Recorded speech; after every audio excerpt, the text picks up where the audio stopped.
Sveiki, šiandien esame saulėtoje Kopenhagoje. Miestas, kuriame dominuoja dviračiai, vandens transportas, viskas tik ne mašinos. Šį savaitgalį pakeliausim po šitą miestą ir sužinosime, ką čia galime gero atrasti. Kaip sakė vienas garsus Norvegijos filosofas, let's find out. Pris.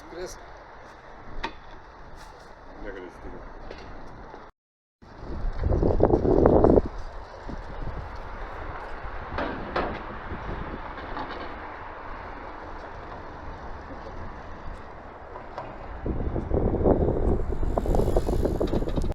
Pradedam savo kelionę Kopenhagoje Nyhavn, Kopenhagos senamiestis. Pavadinimas šitas reiškia naujasis uostas. Kažkada Danijos imperializmo epopėje šita vieta buvo pagrindinis uostas, kur buvo importuojamos ir eksportuojamos prekės kolonijiniais laikais iš viso pasaulio. Dabar tai tarnauja tiesiog kaip labai faina vieta, kur galite atsisėsti, atsigerti kavos, galbūt ne tik kavos, arba išsinuomoti laivelį ir paplaukyti šitais romantiškais Kopenhagos kanalais. Dabar tęskime kelionę ir sužinokime, ką dar galima čia įdomaus pamatyti.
Būtinoji pramoga Kopenhagoje ir praukti laivu ir pamatyti iš kanalo pusės tikrąją Kopenhagos istoriją. Čia galite matyti viską, nuo operos ir baleto teatro, karališkojo uosto, perdirbimo fabriko, ant kurio galite net paslidinėti. Matyti modernę skandinavišką architektūrą kitokių kampų, pasidžiaugti vandens šitą pramogą ir nuostabių skandinaviškų vėjų. Ir galbūt atsigerti net alučio tuo pačiu metu.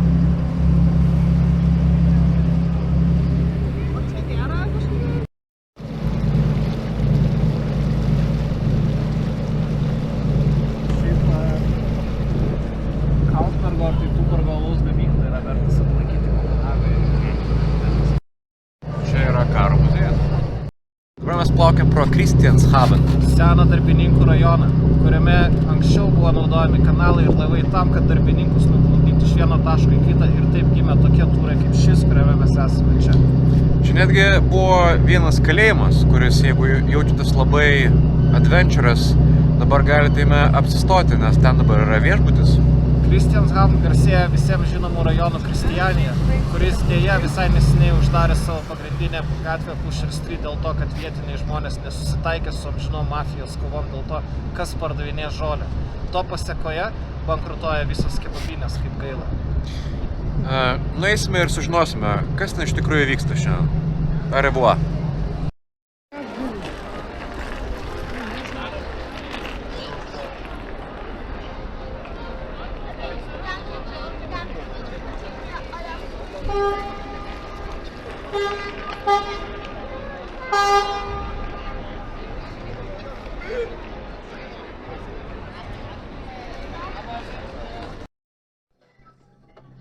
Niekada nepamirščiau, kai mes buvom ant tų kalnų tam kažkam menininko. Sveiki, šiandien esame Kopenhagoje, kur galima netgi baruose rūkyti. Jaučiuosi kaip 15 metų jaunesnis iš tikrųjų nei dabar esu. Šį savaitgalį parodysim, ką galima gero pamatyti šitame mieste. Arrivederci, sakai. Ja, bet čia ne... O dabar esame Tivolijo parke. Jeigu biškai jaučiatės kaip vaikas viduje arba turite vaikų, dar viena rekomenduojama pramoga Kopenhagoje. 1843 buvo įkurtas šitas parkas, jis yra trečias seniausias parkas, pramogų parkas pasaulyje. Ne Disneylandas buvo seniausias, bet būtent Kopenhagoje yra trečias pats garsiausias ir seniausias pramogų parkas pasaulyje. Kaip šitas parkas buvo atidarytas, vienas Danijos karalius yra labai gerai pasakęs, kol žmonės pramogauja, jie negalvoja apie politiką. Ir mes tą patį padarysime šiandien, prieš rinkimus. Au revoir.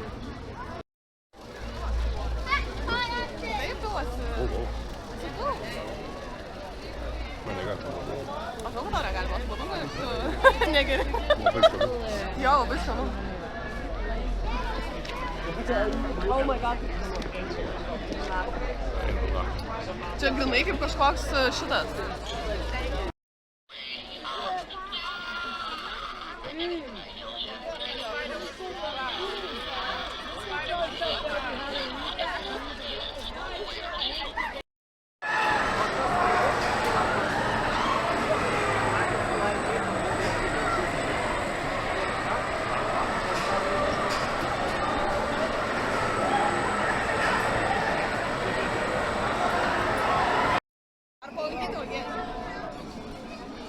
Esame Tivolijo parke. Dabar išbandysime amerikiečių kanelius, kurie vadinasi Demona. Sužinosime, ar tai tikrai demoniška kelionė per mūsų visas emocijas, ar tiesiog kliksime kaip mergaitės. Sužinokime, pažiūrėkite, visai atrodo įspūdingai. Galiu pasakyti, kad Disneylande tokių pramogų nėra. Let's find out.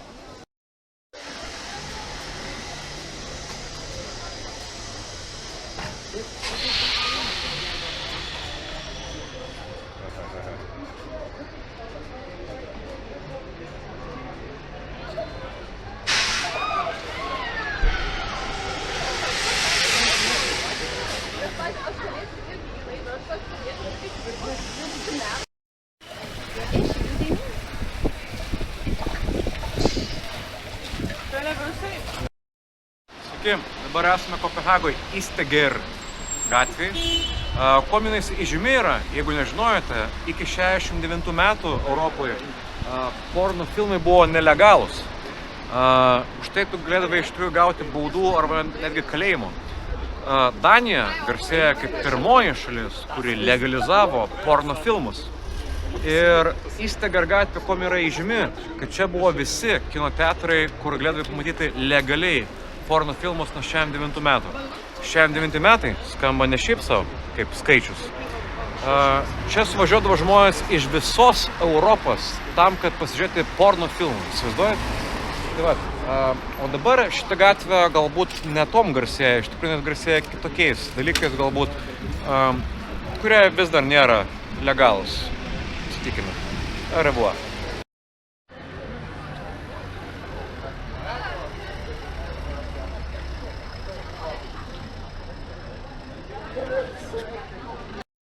Žinot, kol dar garsėja Danija.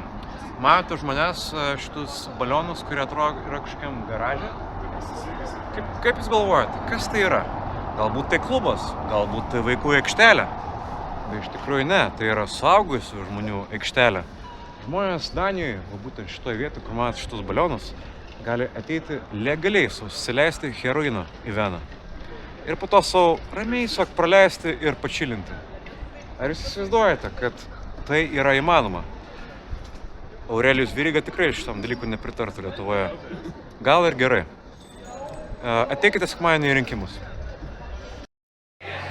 Žinote Užupį, arba kaip Užupis mėgsta vadinti, Užupio Respubliką. Čia Kopenhagą mes turime nemažai irgi meniškų komunų. Ir ne tik kalbame apie Kristianiją, bet yra ir kitokių vietų. Pavyzdžiui, šita vieta kažkada buvo ir yra vadinama Ungdomshuset. Kitaip tariant, jaunimo namai, jaunimo kultūrnamis. Kažkada, prieš daug metų, daugiau nei 20 metų, buvo tokia vieta, kur vykdavo koncertai, parodos, viskas nuo A iki Z.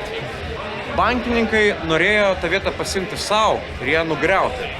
Bet 2007 metais kilo didelės riaušės prieš bankininkus, kurie žmonės užprotestavo, kad nebūtų griaunamas pastatas. Ir jeigu jūs pasigilinsit biškį giliau, vyko tokios riaušės, kad netgi žuvo žmonės jame. Galiausiai bankininkai pasidavė prieš šitą Kopenhagos komuną ir jie nors ir pasiėmė tą vietą, bet bankas nemokamai davė Kopenhagos meno komunai šitą vietą, kur va dabar esame ir matote. Čia yra, jeigu jūs žinote tokią vietas kaip XC20 Vilniuje, tai čia yra daugmaž tas pats, bet kart 10. Čia tokia yra utopija, nes čia yra ir koncertai, ir parodos, ir žmonės miega, ir nakvoja, ir dalina savo kultūrinį patirtimą. Labai patartina vieta apsilankyti Kopenhagoje.